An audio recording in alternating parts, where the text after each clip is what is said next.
Et allez, c'est parti, on commence à monter. Vous êtes avec moi?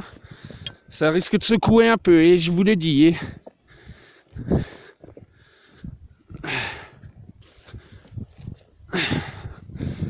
Hop. Là, je me mets plus à l'aise. Voilà. Alors on se serre bien des genoux, hein, quand on monte, le dos assez droit, on reste fort sur ses appuis de pied, on les laisse pas glisser tout seul, il faut retenir ses chevilles quoi. Donc c'est pour ça qu'il y a quand même, avant d'attaquer la montée, un petit échauffement, des petits étirements à faire, que je fais systématiquement à chaque fois avant de monter.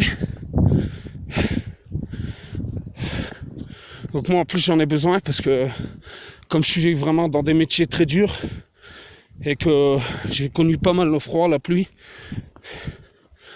j'ai une tendance à l'arthrose, vraiment. Rigolez pas, mais c'est la vérité. Donc je suis vraiment obligé de m'échauffer, de m'étirer. Parce que sinon après je souffre quoi. Je me fais des blocages, des coinçages dans les articulations. C'est pas bon.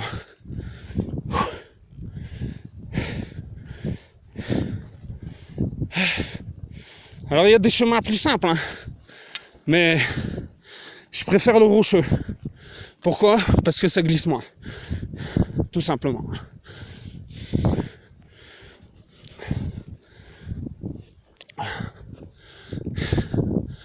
Ah oui. Vous voyez les amis, c'est pas si simple qu'on ne le croit. Alors, je vais vous montrer vite en haut. Ah, vous le verrez pas. Ah putain. Il y a un point noir tout en haut là. C'est les vautours.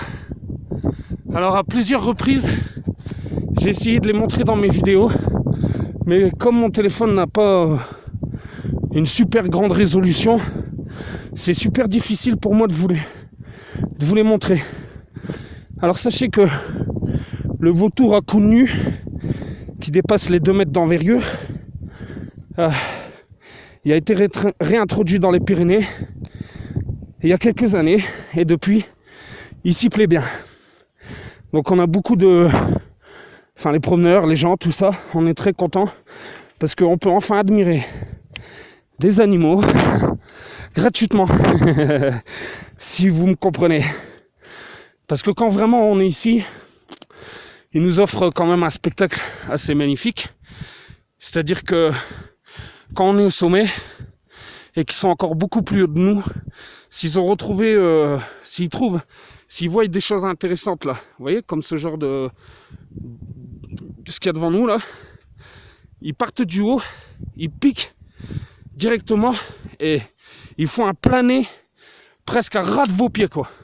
Mais c'est pas dans le but de vous agresser ou quoi, hein. C'est vraiment parce qu'ils ont repéré de la nourriture, parce qu'ils reprennent de l'élan pour s'envoler plus loin. Donc quand tu es au sommet, c'est quasiment magistral. Mais c'est très difficile à filmer, ils vont très très vite. Mon portable n'est pas d'une super qualité, mais bon, je me débrouille quand même. Donc voilà quoi, pour vous dire encore une fois, si vous prenez un sommet, même si c'est difficile, je peux vous garantir que vous serez vraiment récompensé en haut. Parce que ce spectacle avec les vautours à cou nu, c'est vraiment impressionnant quoi. Donc voilà.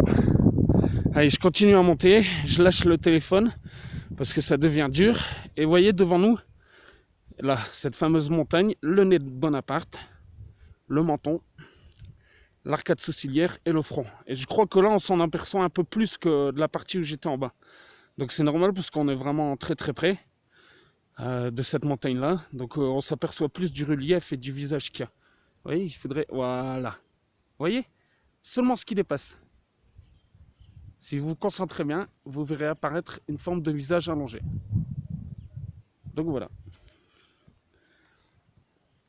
Il y a toujours ce spectacle et ce calme absolu. Et en plus, j'ai de la chance aujourd'hui. Je suis tout seul. Il n'y a personne. J'ai la montagne pour moi tout seul. Vraiment, il n'y a personne.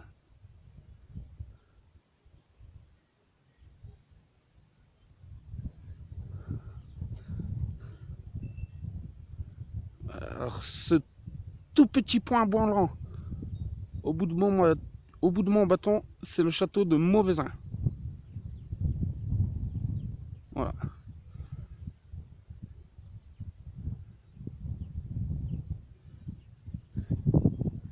Et nous, on va... Alors, mon antenne, elle est où? On la verra pas. Elle est ici, au-dessus du rocheux.